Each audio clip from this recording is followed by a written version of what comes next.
Yo, and welcome to the 172nd episode of LAIC of Rage, a Pokemon Trading Card Game Podcast. I'm your host, as always, Kevin Clemente, aka Mellow_Magikarp. I'm joined today by two very special temporary guest hosts. These two are going to help us out with the Sacramento Regional Championships coming up in about a week, or maybe got some League Cups, and we're going to be preparing for some other tournaments that are going to be coming up a little bit after this upcoming Sacramento Championship, because now we have Surging Sparks legal. So I have two players who skipped out on LAIC, but that doesn't mean they don't know what they're doing. We're going to introduce them real quick and get to know them a little bit better. First one, we have joining us for the first time, Steven Varesko. Steven, how long have you been playing, and what are some of those accomplishments? Hey, I've been playing since 2008. I was a senior. I've been playing on and off since then. I take breaks every season or so, just not about every year. But I have a top 8 at NAIC 2022 and recently top 4 Baltimore regionals. I have some top 8s before the modern era and things like that, but just those two for now. So I'm going to assume with the top 8 at Baltimore, this is not one of the years you're taking off. No, I was going to take this year off because I wasn't interested in going to Anaheim, and then I stumbled into a top 4. So now I'm playing this season. Good reason. And the second person, if you're a longtime listener, you might have recognized that voice. We have joining us for the third time, we have Cobi Kawasaki. Cobi, how long have you been playing, and what are some of those accomplishments? I've been playing since about 2002. I like to say EX Fire Red Leaf Green. And I guess most people know me for my finals at Vancouver with Blossom Gudra, but I've played like pretty seriously the last 3 years, qualified for all 3 worlds. Recently made day 2 at the last world, so that's recently how I've been doing. I feel like you can finally start saying liminal and that top 64 you had in London as well for Worlds, because now it's on Limitless, right? Yeah, now it was. Like before, like if you weren't like, I guess if you didn't ever talk to me, right, you would have never known that I also got a top 64 at 2022, right? Because they never recorded it back then, right? But now I can say I've top 64 twice. Nice. I've missed money twice. When you put it like that, it doesn't sound impressive, but you know, however you want to advertise. So as you can see, both these players are incredibly skilled. They know what they're talking about. And so they're going to help us prepare just a little bit. And first and foremost, LAIC just happened. We're not going to go a ton into the results. But the big thing, anyone going to Sacramento Regionals probably noticed, and it's suddenly either saying uh-oh or yay, is there was a Regidrago mirror in the finals for Masters. Are we expecting Regidrago to be the deck to beat, or the deck of day 2? Top players are going to play it. Steven, start us off. Does this change your thoughts on Regidrago? I think a small bit of people will flock to it again. I feel like there's a lot of people that are like familiar with playing the deck, and I think top players are definitely thinking about the deck. But I don't think it's going to be any more or less than like Raging Bolt, for instance. I think Raging Bolt's still going to stay really high play rate. It's just really linear deck, very good at what it does. Regidrago is one of like the hardest decks I've played personally in a very long time. So I don't know how comfortable too many people are swapping to it, but it's definitely to be looked at. And then we'll get to Cobi in a second. I have one more question, and that is, we saw Miloslav win with Gudra and Haxorus, which are cards that had been taken out previously. Are the Regidrago players going to be influenced by Miloslav's list, or are we going to see everyone stick with the John Ang list that Brent used to get second place? You know, that's a good question. I think the Gudra is like really strong in the mirror, obviously. And it's not bad against Pikachu. Mm-hmm. If like with Lost Box Pikachu becoming a thing and them having like an answer to one-shot your Drago, hitting with Gudra attack and then you're no longer in one-shot range is like pretty nice. So I think I would include it in my list. And then Cobi, same question. Are you expecting more Regidrago heading into Sacramento now? I mean, I think at LAC it was like, I like to say like a little bit less than 10% play rate, like in day 1 or something like that. It wasn't actually that high. I don't think it will go above that, but I also think that it probably is just going to remain near the top to some degree. Kind of like the whole format so far, right, has been like Raging Bolt's been kind of like the number 1 play deck for like 8 or whatever events in a row, and I think that kind of checks like the large majority of Dragos, because like was mentioned earlier, it's kind of a complicated deck, right? And Bolt can be a tough matchup if you aren't really good with Drago. So I think a lot of the Drago kind of gets weeded out in day 1, and you're kind of just left with like the best Drago in day 2. So like I don't ever think that Regidrago can take over, but it's still always going to be like a contender for like easily the best deck, right? I just looked it up for the data nerds out there. It was 9% day 1 and a 14% day 2. So yeah, you were pretty spot on there. And then the same question for, I guess, leaning maybe towards those people who are on the higher end and the ones who are able to beat the Raging Bolts. Are you expecting the Haxorus and Gudra to start showing up in those Regidrago lists like Miloslav, or are we just still net decking Johnning? I mean, from what I heard, I mean, I'm not personally a Regidrago like one trick kind of player, so I'm not gonna say I know the deck really well, but I think the Johnning list was, from what I hear, is just really consistent. It's versatile. It handles most of what it needs to do. So I don't know if you need it now. I haven't tested a lot of Regidrago into Surging Sparks, and the Gudra into Pikachu does sound like a good application of why you might want to include the card. But currently, I don't know if you need. I mean, I don't know if you can fit both. I feel like maybe Gudra, right? Just one, right? But fitting both of them seems like you would need to cut something kind of pivotal, and I don't know if you fit this space, right? That makes sense.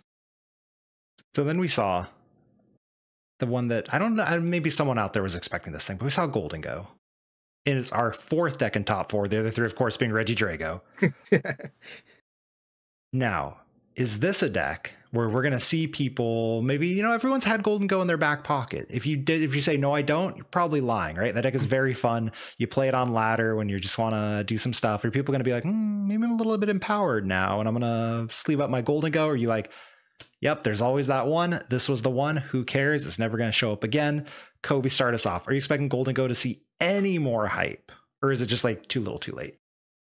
I mean, if like the last couple events, actually, there's been Golden Goes kind of like here and there that have been doing like pretty decent. I mean, I know Yella is what a lot of people know is like the most like prominent Golden Go player. Also had a pretty good finish so far this season.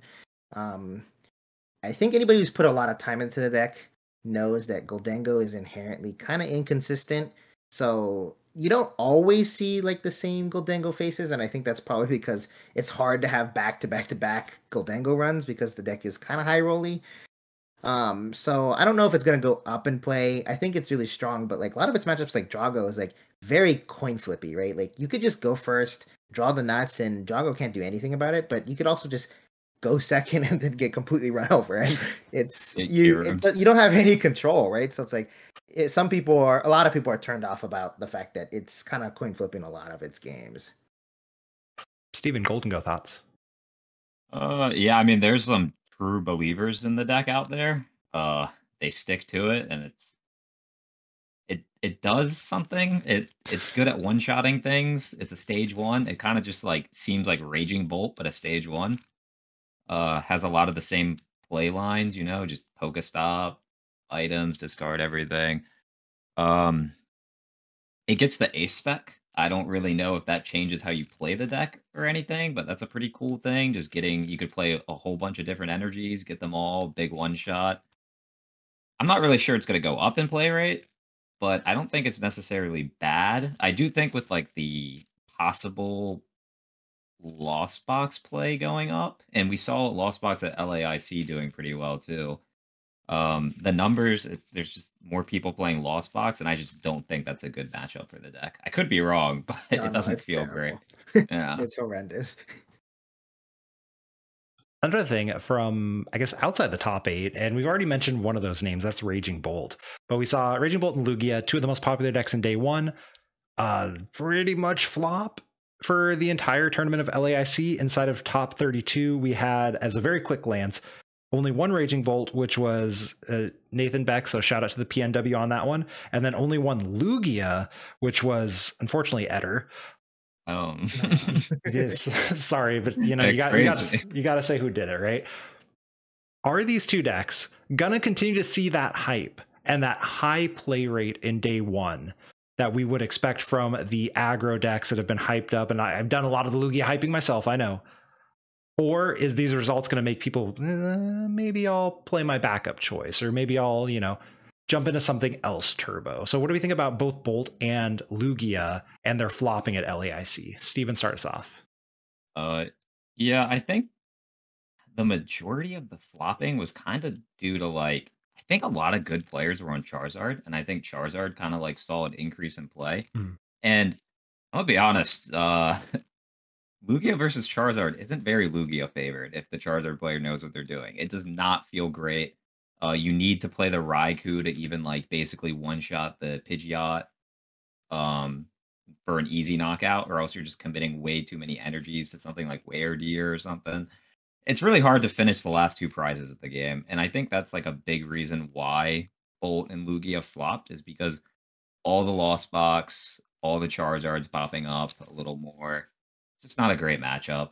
For like Bolt cannot beat Lost Box. I don't even know. Like I feel like Caleb got so lucky in the finals to have like won that matchup. So it sounds like you're a bit of a believer in Lugia if the top player meta changes, and Bolt, you're not a believer in anything at all. Yeah, not a believer in Bolt, but as far as Lugia goes, I feel like the deck is still strong. If you go first, you get 2 Archeops in the discard pile, you just attack. You do what you need to do every turn. It's very good. It's very linear. I'm gonna be honest, more people should have been playing Lugia at like Louisville and everything. Like I think the deck is just like if you're not super confident in playing Drago, like playing Lugia just feels like the smartest thing to do. Like it's just positive EV, honestly. Cobi, same question about the same 2 decks. Is the flop going to make people put them away, or are there still going to be Bolt and Lugia everywhere? And should there be? I mean, I think that there's still going to be. Lugia, I think, is maybe the only one I'm a little uncertain on, because out of all the previous decks, like Bolt, Drago, maybe Terapagos and all that, I think Lugia is the only one that kind of has a lot of question marks if you're going to bring it, because we might expect to see more loss on Pikachu and Miraidon and Lightning in general. So how much a Lugia player really cares about that stuff, I'm not quite sure. I don't think it's ever going to be enough, like you can't play Lugia, but it is kind of like a question mark that I wonder about. Like, is that enough to dissuade it if you're between 2 decks, right? So like Lugia is maybe iffy. I think Bolt's just going to be number 1 played. I think it's been 15% like every single event, 8 in a row. And I think for good reason. I think the average player who's like maybe just like trying to do as good as they can, not necessarily aiming for like, winning the whole regional, it's easy to pick up. It's easy to play games. Like you can play a whole tournament not feeling like your deck is just breaking all the time, and not having to worry too hard about playing. So I do think that Bolt is what the common player would probably be playing, and it's probably number 1 in my mind. The next deck that I want to get into a little bit is Terapagos. So Terapagos has kind of been going here and there, and it seemed like Europe was like, or all the good European players were like, yo, this is the deck. And North American players, for the most part, were kind of like, yep, that's a deck you can play, and only a few picked it up. But then we saw a very large meta share in day 1, which was, of course, I'm sorry, I'm pulling it up, 10%. So it's decent, right? It's the 3rd most popular deck. We saw a 10% meta share in day 1, and of course, it again jumped up in day 2, up to a 15% in the number 1 represented deck in day 2. We saw 1 in top cut. Is Terapagos the deck that people have been practicing behind after seeing, Tord and his masterclass and all that good stuff? And is LAIC a preview of what most people are switching to? Or is this still the type of deck that is like, that seems pretty cool, and I'm going to go back to my Raging Bolt? Cobi, start us off. I mean, I think Terapagos is actually very solid. I think it's actually a lot more similar to Regidrago, in which if you can pilot it well, it takes pretty playable matchups into almost everything. And now that the list has been a little bit more refined, like I said, at the beginning of Stellar Crown, it wasn't really quite there, I think, the list, but then a couple notable players like Tord have kind of like brought out 60s that are like close to what I consider optimal, right? And I think the deck performs a lot more like just well across the board. So I think the Terapagos is now pretty real, and I think a lot of people are going to bring it to Sacramento. I mean, I don't see any reason why you wouldn't. I think its matchups are pretty good. And it takes a 50-50 Drago, which is big, right? Like, I don't really like any deck that's like hard losing to Regidrago, and Terapagos seems to take one of the better matchups into it. So, like, seems good. Steven, thoughts on Terapagos, and are people going to be bringing it out of nowhere?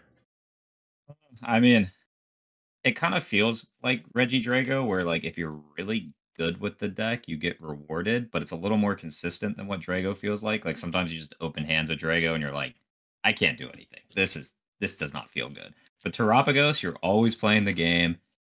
If you know what you're doing, you're making some insane combos and some insane turns. The deck's got to be good. Like you have people like Tord and Bradner who put like a lot of time into the game, and they clearly chose to play that for a reason. So like it probably has to be good. I don't personally like it.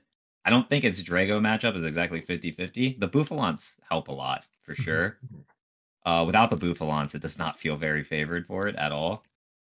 But I think as more people practice with it through like league cups and everything like that, which people have probably been doing since Louisville in North America, it's been a while. But people will probably put in their reps through league cups and stuff, and they'll probably see the average player will probably play it a little more than what was getting played before. Another deck that, and we've already kind of mentioned that it saw an uptick in play at LAIC. Not everyone, but a lot of the content out there had been saying this deck sucks. Those tier lists were like, yeah, it's like a C tier deck, don't play it. And that's, of course, Charizard Pidgeot. And yet we saw it, it won juniors, right? It definitely won seniors. It won juniors. It won juniors. Okay, so it won juniors and seniors. There were 2 in top 16. And then depending how you want to count the Brazilian Noctowl Pidgeot version as maybe a third one in the top 16. And then it's kind of littered all throughout the rest of day 2. Is Charizard Pidgeot on the up? Was this a kind of a random LAIC swing? Like, what do we think of this deck, Steven?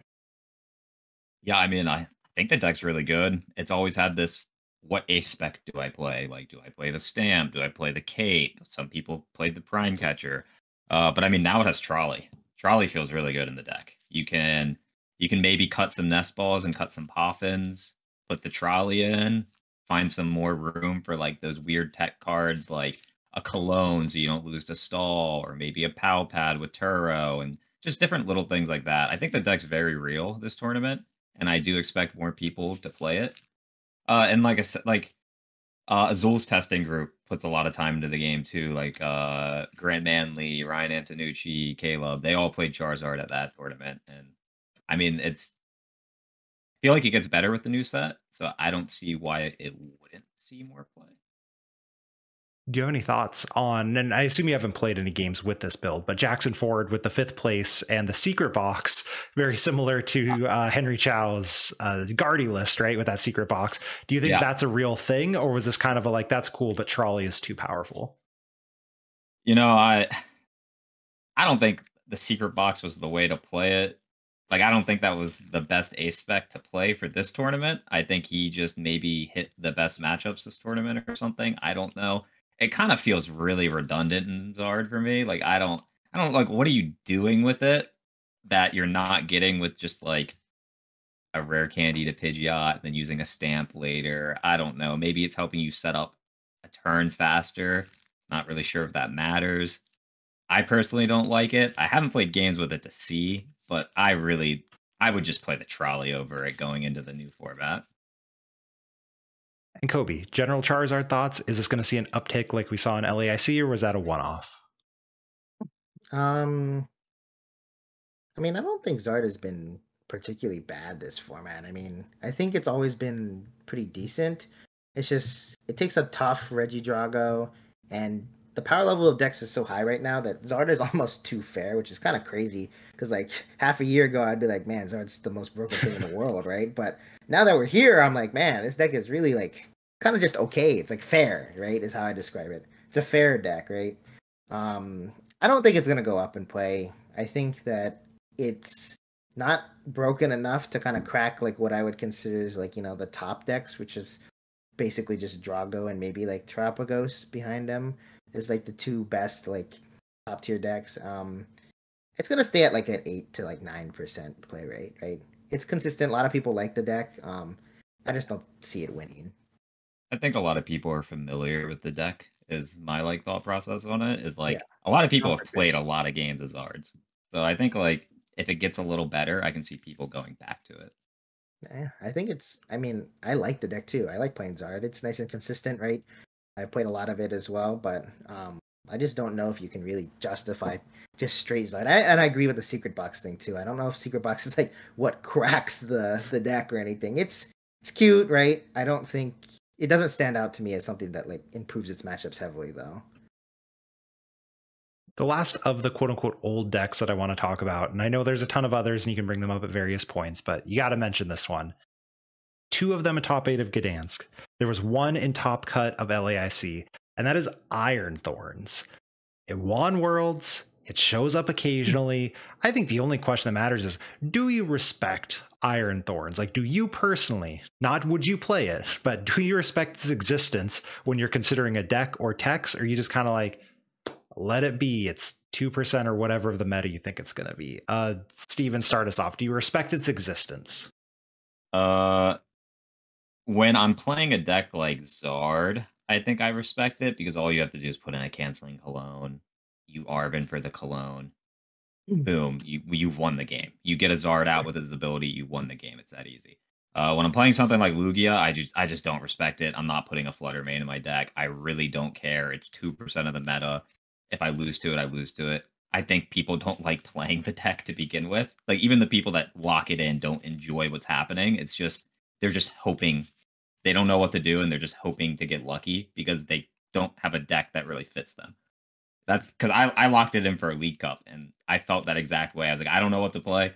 I just gonna play this today, and it felt miserable. Cobi, do you respect its existence? Not really. I think, I mean, it kind of squeaks in sometimes, right? But I've seen a lot of really good Drago and Tropicos players that if they know the matchup, they can kind of always outmaneuver Iron Thorns, and I think that's why I would never really consider a deck that like has virtually no chance against a good player on one of the more popular top tier decks. So it would, in my opinion, it's like I said, it's a deck that, you know, if you don't really care too much and you're trying to high roll, maybe it's the deck to play. I think it isn't as well positioned as it was for Worlds. I think at Worlds, the meta was a little bit more vulnerable to it, and people, especially Drago players, I don't think knew how to play against it quite yet. But after that tournament, I've noticed that like the game plan into it is a little bit more fleshed out, and the Drago matchup I don't even think is good. I think it's just straight unfavored if they know what they're doing, which is a really bad sign for the deck. I want to jump into the new Surging Sparks decks, which exist, right? There are a ton of interesting cards, and it doesn't seem like anything's been properly like cracked yet based off of the online results. Now, it turns out, this might surprise both of you, you can innovate IRL without online doing it first. So that's not to say that we can't crack this format with these things, right? Let's start with the one that has been the most played online, some of the most hyped, and that is Ceruledge. Do you respect Ceruledge's existence as a deck, or is this just like, man, this thing ain't it? Cobi, start us off. Is Ceruledge a real deck? I actually don't think it's that bad. I think Ceruledge is actually very similar to Goldango. You present a single prizer at the beginning of the game, and you, from then on, just threaten 2 prizes for the rest of the game. So if you don't have like a good strategy to deal with that, you kind of fold. Like, it takes like a damn near unlosable Raging Bolt. I think it's matchups into a lot of decks. Even Drago can be kind of tricky for the deck because it ramps damage really quickly. Like, I've seen it get well over 280 on the second turn. It's consistent in doing what it wants to do, and it has enough consistency that it's not bricking too many of its games, and it's hard for some decks to deal with. It obviously, just like Goldango, takes bad matchups into like Lost Zone and Ancient, but any single pricer deck really. But that's not like a crazy enough meta share that I'd say the deck's unplayable. It might be kind of what popular is right now because everybody's trying out Lost and Pikachu, and I think that matchup is probably just an auto loss. So it might not be the time for it, but I think it's very competent. Very good deck. Steven, do you agree? Yeah, I mean, it's the same Goldango effect. You present a 1 prizer, you try to just be as consistent, run through your deck, hit 280, and just go 2-2-2. The interesting thing that people have been doing, some people have been putting like legacy energy in the deck, and I don't know, it feels like too high roll to like actually find the energy and not discard it randomly, but I think it's fine. If you pull it off, it's actually like you're favorable in a lot of prize trades, and it's like really good. But yeah, I think it's just one of those decks where it's like if you're not going first, you probably aren't winning the game a lot of the time against most of the better decks like Lost Zone and Drago and even Lugia. Like they're just gonna Iron Hands you and then go 2-2, and it's gonna be really hard for you to win the game. I just personally love the Legacy Energy technology. I've played 0 games with it. I just think that card's so good. I think Legacy Energy is broken, man. Like right? Like just because Archeops isn't getting it out doesn't mean it's not. If we had a reliable way to search it, it would be played in a lot more decks, I think. I think Legacy Energy is really, really strong. You're not taking a chorus so you can get your Legacy. Not to get Kyurem later, no thank you. Yeah, unfortunately, no. The next one, and really the only other new deck that I feel like we have to talk about, and please, one of you tell me that I'm wrong. Obviously, we'll talk about Lost Zone, Pika, and etc. But Hydreigon.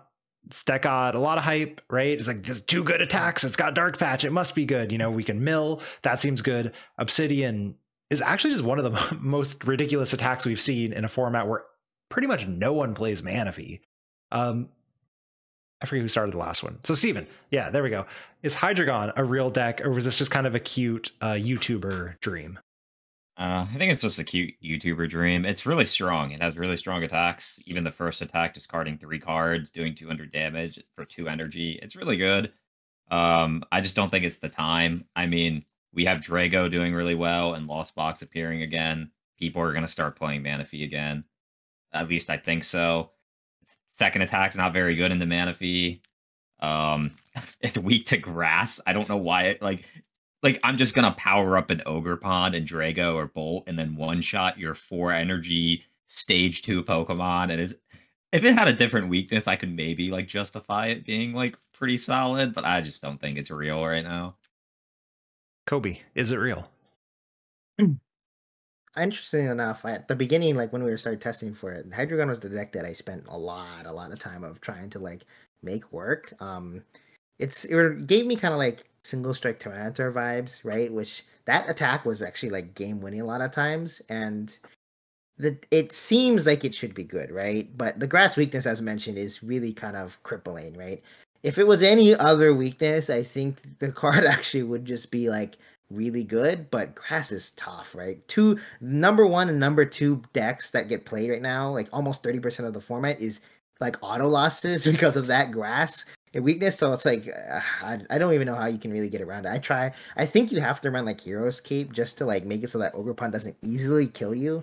Because with the Hero's Cape, 3 energy or even 4 energy Ogerpon doesn't get you one-shotted, but you're taking like a bunch of ways to just try to live through your bad matchups, and you don't have like cards for others or just consistency in general. I could definitely see a world in which it's good, though. It just might not be the right meta. Mill 3 is too strong. I mean, I played the Lost Zone matchup into it, and it's basically just an auto win because Mill 3 is way too hard for them to handle. They just run out of resources. Like they Pikachu one of them, but like you're discarding like gates and rods and everything essentially, and they're gonna fold to that. And nobody's playing Gravity Mountain, unfortunately. I think everybody's convinced that Pokestop is just the most consistent way to run it, which it is, right? But because of that, you're not one-shotting Hydreigon, so you give them 2 turns to mill. 6 cards off your deck is like too hard to handle for Lost Zone. You're just gonna get decked.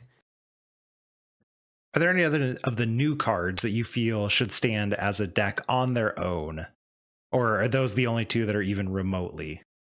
I, believe it or not, think Flygon might be real. Yo, hit and run? Yeah, it's just hit and run. You have Klefki, you have Iron Thorns, you have Mimikyu. Like, there's so many, like, good hit and run things to go into. I just don't know how long you can slow your opponent down and how much damage is 130 really like accumulating. I mean, it hits like things like Pheasantipity for like weakness and stuff too, which is like kind of nice, but Miraidon making a resurgence, you hit that for weakness. Like, I don't know. There's a lot of cool things with it, but I don't know if it's real yet. I haven't really put any games in with it, but I have been making a list for it. a cool ruling that came up in the Tabletop Village Discord, because someone was like, hey, is this PTCG Live being bad? But, you know, they had 130 attack, does 260 to a Pikachu, and then if you switch into a Klefki, KOs are checked after the ability, the Mischievous Lock, has taken place. So it can also one-shot a Pikachu EX. Yeah. Which is very fun. No, I think it's not a bad card. I just, like I said, I don't know how to build it yet, and I'm kind of working on it. Kobe, did you cook anything else, or was it all Hydreigon and then, okay, let's go back to real decks? I think I mean, if I had more time, Sacramento's just too close. But if I had more time, I would be looking, because Surging Sparks is actually a really interestingly wide set. A lot of the attackers have a lot of potential, unlike previous sets. I just don't know if there's enough time to like cook any of them. The card, like maybe not attacker that I'm most interested, but the card is Counter Gain.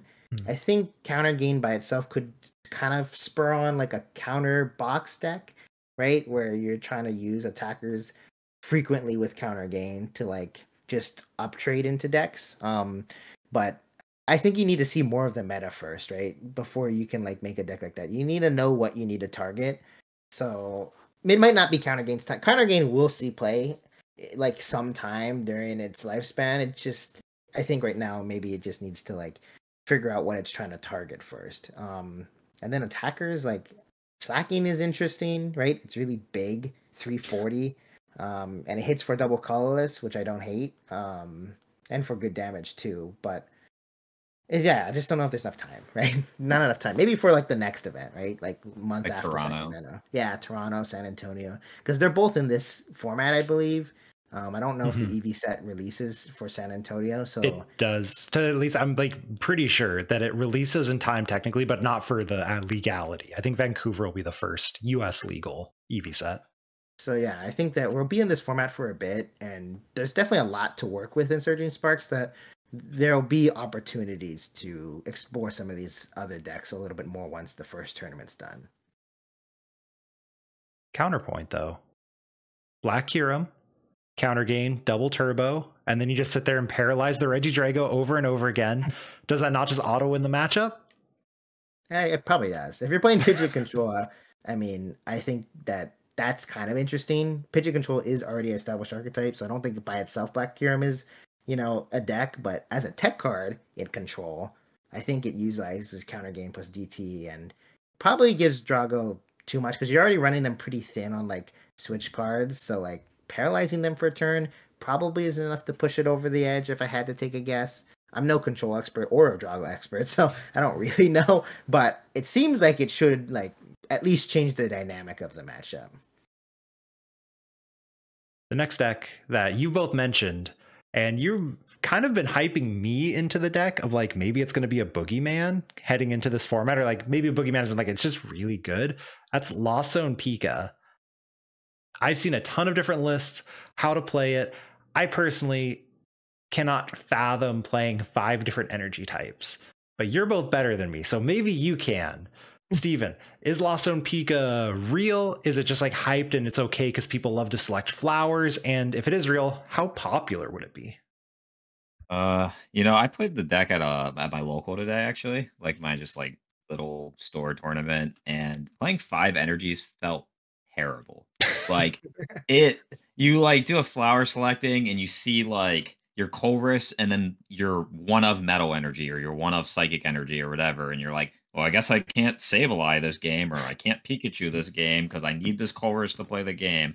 And I mean, like the deck's really good. Lost Box has been really good. You have to make tough decisions with the deck. I think Pikachu's really good. I mean, presenting a 2-prizer, one-shotting something, and then saying, hey, you probably can't kill this back is just game winning for Lost Box.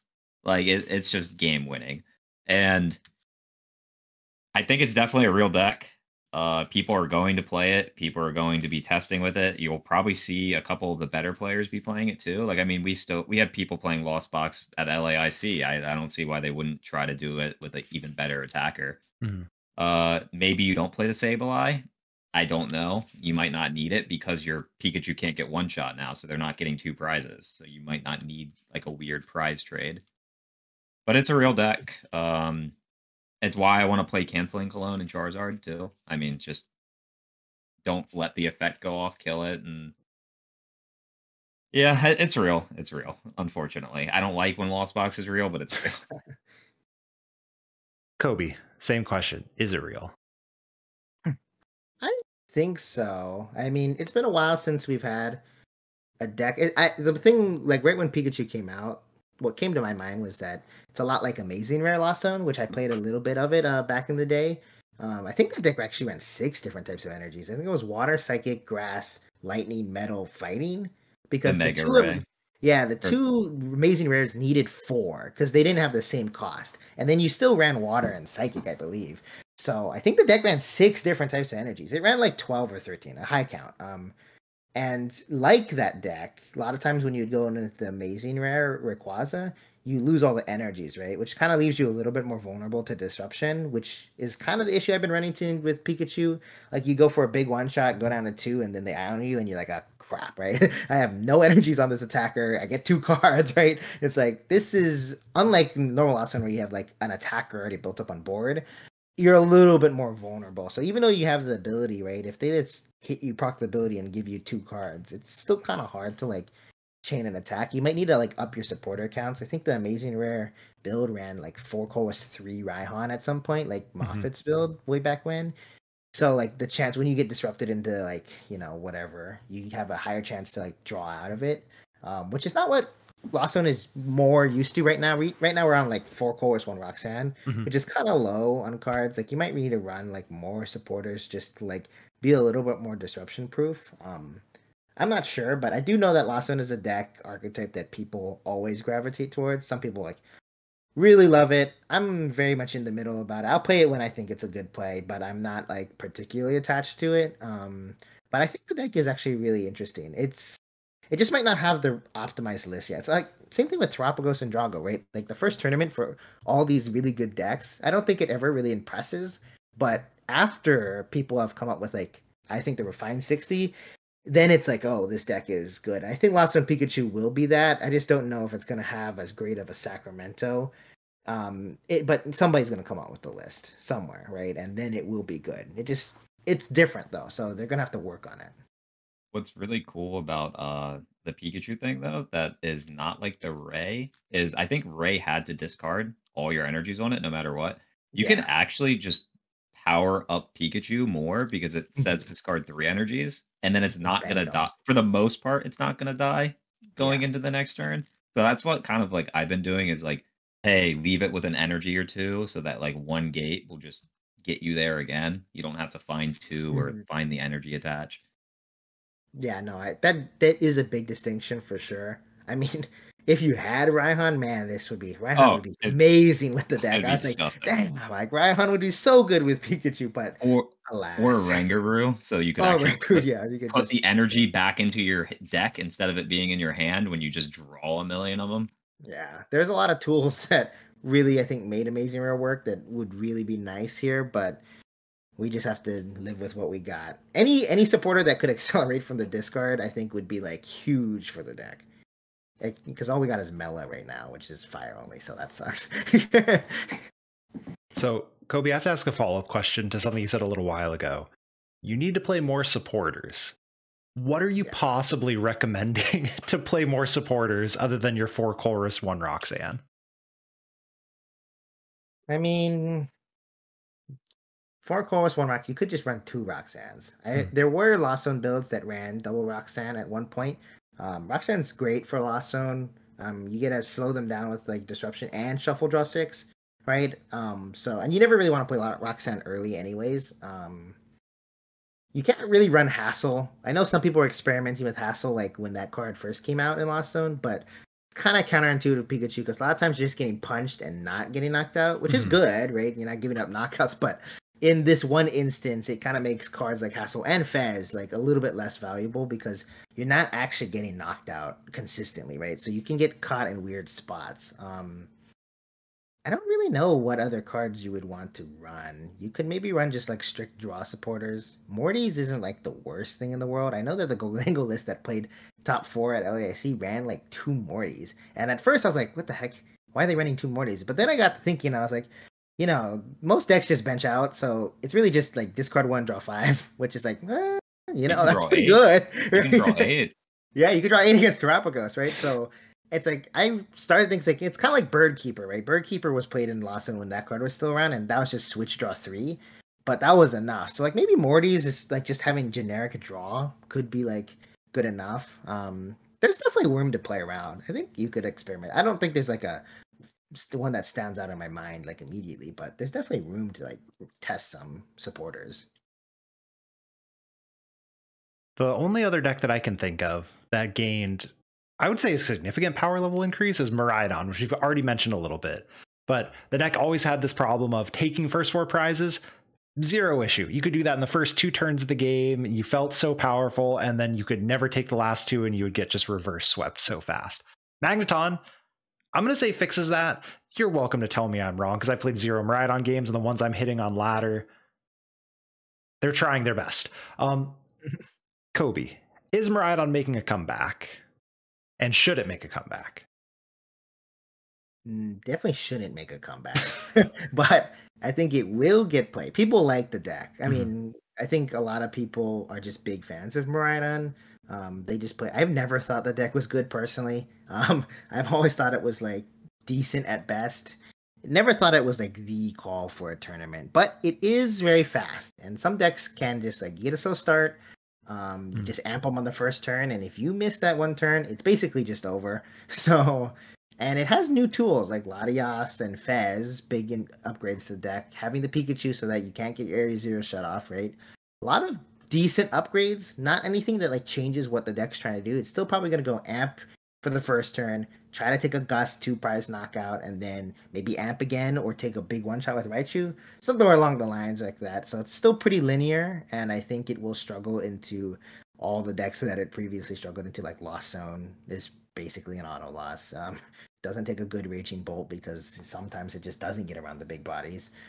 But it's what people like, so I do expect to see it at least to some degree. Do you think it can make the graphic, the top 6 graphic, or is it too okay? I don't think it's gonna make the top 6 graphic because I think Lost Zone's gonna make it now, right? And I think that bumps it out, right? So I think it's Bolt into probably Drago, Bolt, Drago, Terapagos, Lost Zone, Zard, Lugia. That's the 6. And then maybe even Guardy would be like my 7th pick. I don't think Miraidon's cracking top 7 actually. I think that would be my 7 right there. I don't think enough people like Guardy. Like, I, for one, hate playing Guardy. I feel like it just takes so long to finish a game. You get blown out game 1, finish a game 2, and then you're like, oh, well, I can't win this one. I know I test and work with a couple people that are pretty big Guardy enjoyers, so obviously I'm a little bit biased for sure, but I think it's going to be like, I don't know, 6% play rate. There's definitely enough of them. There's enough of them, right? I don't think it's going to be crazy. Like I've said, 6 at best is where I spent, but more realistically 7th on the list, and I don't think Miraidon's cracking that. I think Miraidon's like a 5% play rate, right? Somewhere in there. It's even all the same stuff on Miraidon. Honestly, like Miraidon feels good. It was the deck that me and Pram were actually like playing some games with, like just talking about, because he was telling me Magneton just makes the deck cracked, and I'm like, okay, let me like play some games with it, figure it out. And honestly, like the deck feels good. Like it always struggled to get enough energy on the board to Raichu for a big knockout, but now you're like Magneton, blow up. You don't care about the one prize. Like you only play 2 prizers, so this one prizer that you give them doesn't matter, and you just get 3 energies on a Raichu and blow something up, like to finish the game that you were struggling to do with before. So it feels real. I was actually playing counter gain in my list because you're just playing 4 Arvins anyway. So you can blow up Magneton and you can play counter gain to like kind of just like on off turns where you don't hit a generator, like Miraidon can attack for 2 energies or Raikou can attack for 1. Ursaluna can get in there. I like Ursaluna in the deck. But yeah, I mean the deck's just linear. You're just trying to go 2/2/2. You cannot beat Pikachu. Pikachu EX is such a bad matchup for the deck. I haven't figured out a way to beat it. I don't know how you're supposed to deal with it because Lost Box just sends it up and they don't have another 2 prizer and they already killed your Iron Hands and you're not powering up another one, that's for sure. Like it requires too much. So I don't know. I mean, I I don't think it's that great. Its Charizard matchup actually got a little better though with the Magneton because you can finally one-shot a Charizard without using literally everything you have. That makes sense. But it'll see a little bit of play. There's people that love using Electric Generator. I don't like using it, but man, do people love just gambling. Same question of will it make the graphic? And I guess then follow up, do you think Lost Zone will make the graphic like Cobi does? Yeah, Lost Zone's for sure making the graphic. I think enough people love that deck for some reason. I really don't know why. Even like after Louisville, I mean, I went to some cups and challenges, and I can't tell you how many people were just playing Lost Box like after, and I'm like, bro, I don't even know if this deck's real. I don't know, but like it's everywhere, and I don't know why you people like doing this to yourselves. But okay. So I think Lost Box makes the graphic. Miraidon probably doesn't. It's probably in that fringe 7th spot, 8th spot. Like it's gonna be like Guardy. Enough people like the deck, but I don't know if like no Terapagos, it's no Raging Bolt, it's not Lugia, it's not Regidrago. It's just not quite there. Beautiful. Well, thank you so much, both of you. Steven, if the people want more from you, where can they find you? And do you have any shout outs? My Twitter is Varesko TCG. That's where people can get my thoughts and opinions and me complaining every single week that I have to go to a local to chase championship points. But that's about it.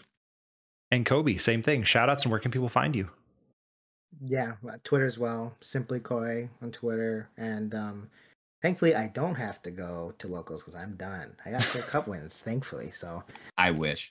The grind is not there anymore for me. I just got to practice for regionals. Washington's too easy. Trash state confirmed. None of the good players are playing in my area, like John Ang and Rahul and all of them. They haven't even been showing up to cups, and I just can't win them. I can only get like top 4s. Oh, what a disaster. Myself, you can find me on Twitch, Twitter, YouTube, and Blue Sky at Mellow_Magikarp. Be sure to rate and review the show. Follow the show at LAIC of Rage Pod. If you're listening on Spotify or Apple and we show up in your Spotify Wrapped or Apple Year Rewind, I think it's called. I don't use Apple products. Be sure to look for a giveaway on Twitter. We're going to be giving away several things from our sponsors, TC Evolutions, Dual Specs, Tabletop Village, and from Doomed Gaming. So be sure to follow at LAIC of Rage Pod. This has been another episode of the LAIC of Rage podcast. We'll catch you all next week.